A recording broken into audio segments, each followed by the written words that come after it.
కేసులు అభివృద్ధి అభివృద్ధి నేను ఏదో చూసుకోలేదంటే ఏం అభివృద్ధి చేసినావు, ఏ గ్రామంలో మన రోడ్లు వేసినావు, ఎక్కడైనా ఏమైనా చేసిన అభివృద్ధి ఏదో మరి చెప్పు. మరి ఏం అభివృద్ధి చేసినావు? మా నాయకుడు ఎలక్షన్లో గెలిచిన వెంటనే ప్రతి గ్రామంలో 10 లక్షల రూపాయలు, బౌద్ధిక 5 లక్షల రూపాయలు సిమెంట్ రోడ్లు వేసినావు.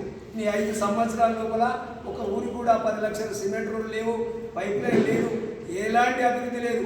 ఎలక్ట్రిసిటీ అయితే పూరంగా ఉండి నేను 24 గంటల కరెంట్ ఇస్తున్నాం, 24 గంటల కరెంట్ ఇస్తున్నాం అని చెప్పుకోవడమే తప్ప ఎక్కడ కూడా నీ కరెంట్ రాలేదు. ఆ రోజు నీకు ఆ కరెంటు విషయంలో పట్టించుకోలే.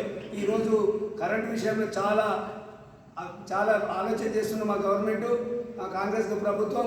ఇప్పుడు వ్యవసాయాలకు కూడా మంచి సోలార్ ప్లాంట్ చేసి అభివృద్ధి చేయాలనే ఆలోచన ఉంది. అభివృద్ధి చేసడానికి నీవు ఆలోచన చేసుకొని సపోర్ట్ చేయాలి తప్ప నీకు మంచితనం ఉంటుంది. చేసే పనిని వ్యతిరేకించుకుంటూ పోతే నీకు మళ్ళీ కూడా తగిన గుణపాఠం చెప్తామని చెప్పి సభాముఖంగా మీకు తెలియజేస్తున్నాం.